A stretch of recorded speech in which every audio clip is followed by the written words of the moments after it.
Hi and welcome to the Ready to Ride Pilates for Horse Riders Postural Control session. If you found yourself here and you're not a horse rider, please don't turn off. You'll find you get lots of benefit from all the exercises that we cover in this session. We're just going to go through a few simple little exercises that you can do both on and off the horse that will help you improve your posture, improve your awareness of your posture and help you to train the right muscles. So we're going to start off with in standing, but you can do these first exercises anyway in sitting if you want to. And we're going to think about your awareness of what your spine is up to before you start. And I would like you to think about lengthening your spine upwards. You want to feel really elastic as you do this. You don't want to be fixed and rigid. That's the worst enemy almost of horse riders, to be really fixed and rigid. It harks back to pony club days. So think really nice elasticated spine, lengthening up tall towards the ceiling or the sky in my case. And it can help to think of having a nice light head as well, or imagining you've got a piece of string pulling you up tall. So you're stretching upwards but feeling nice and long and elastic. And then once you're in that position, I want you to focus on your shoulder blades and feel yourself drawing your shoulder blades back and down so they come towards each other and you open out through the front of your chest. You almost want to feel like you're the shape of a coat hanger across the front of your shoulders, and your arms should be nice and relaxed right down through to your fingertips in that position. And then relax your shoulder blades again, and you might well find that you come a little forwards. So again, lengthen through your spine and draw your shoulder blades back and down. I'm exaggerating a little so that you can see a little better. And then relax. We're going to do that one more time. So draw your shoulder blades back and down as far as they will go together, so you're drawing them back and down towards each other, almost feel like they're touching. And then relax halfway and see if you can hold that position. And that is your working position. So your working position is not squeezed right back and down, it's squeezed back and down and then relaxed halfway. And you want to get used to working in that position, so you can practice doing that anytime. You can do it sitting in the car, you can do it standing waiting for the kettle to boil. Relaxed back and down, relax halfway. And that's where you're going to practice holding. Okay, so we're now going to move on to a couple of lying down exercises. These are really useful exercises because they're strengthening you against gravity, and you don't have to think too much about the rest of your body because you're going to be flat down. So I'm going to pop down onto my mat. I suggest that you do have a headrest for doing these exercises. You don't need to, but it makes life a little easier. And I'm going to face you so that you can hear me, but I would like you to be lying face down once you get started. And we're going to start off with an exercise called the swan dive. You need to have your arms out to the side, elbows bent to 90 degrees. And once you are there, we're going to once again draw those shoulder blades back and down to that semi-relaxed position. Then lift your tummy away from your imaginary puddle of water underneath you, and that is going to help you neutralise your spine position and help to keep it there whilst you exercise. And take your pelvic floor lift onto floor 3. The first version of this exercise, you're just going to move your head. So I'm going to turn to face my mat.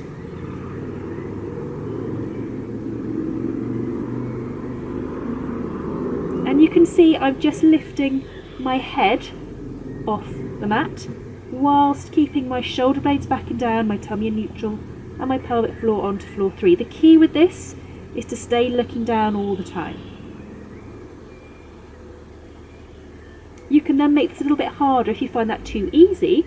Still with your shoulder blades, tummy and pelvic floor in position, you're going to lift your arms at the same time. So again, I'm going to turn to face my mat.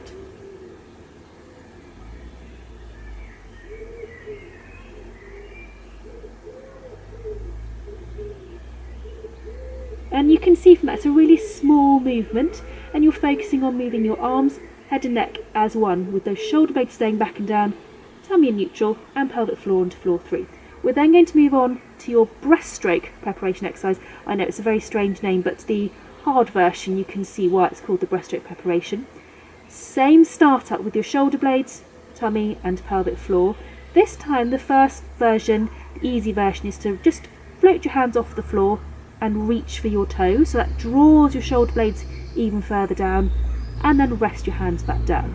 So before you start, check shoulder blades, tummy position, pelvic floor, float your hands, reach for your toes and rest back down. For the harder level, if you find that one quite easy, once again I'm going to turn my head to my mat.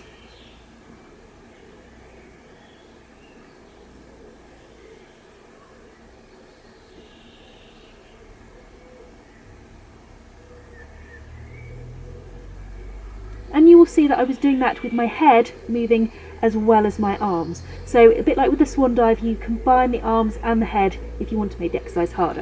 One final exercise that you can do whilst you're lying down is what we call the 100. So you need to bring your arms out to the side, and once again shoulder blades back and down, tummy in neutral, pelvic floor onto floor 3, and then you're just going to pat the ground beside you.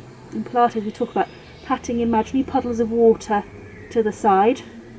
Doesn't really matter what it is as long as you're patting, and moving right from your shoulders, so not just from your fingertips or from the elbows, from the shoulders. So that whole shoulder girdle area is staying nice and still whilst your arms are on the move. It's called hundreds because you're meant to do 100, but you can really do as many as you want to do until you get tired.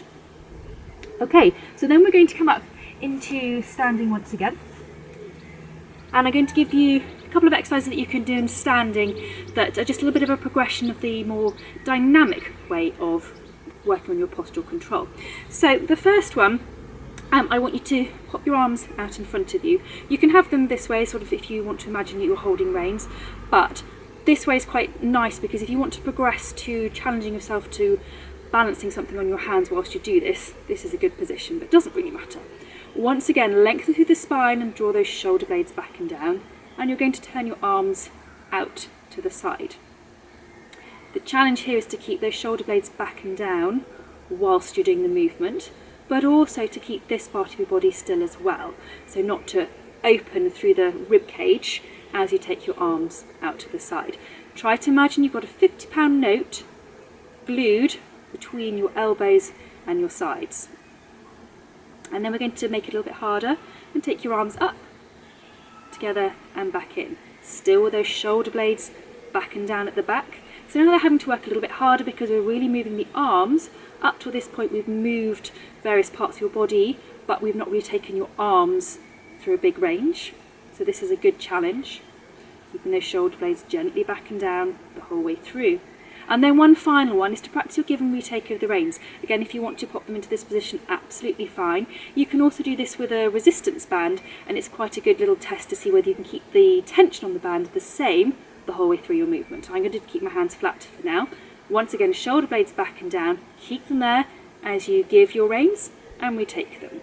Shoulder blades, give and retake. And this is really important actually if you're thinking from a riding point of view, because when you're doing something like a give and retake of the reins, or you're giving your hands over a fence, what you don't want to do is lose that stability around your shoulders and then just flop your weight forward.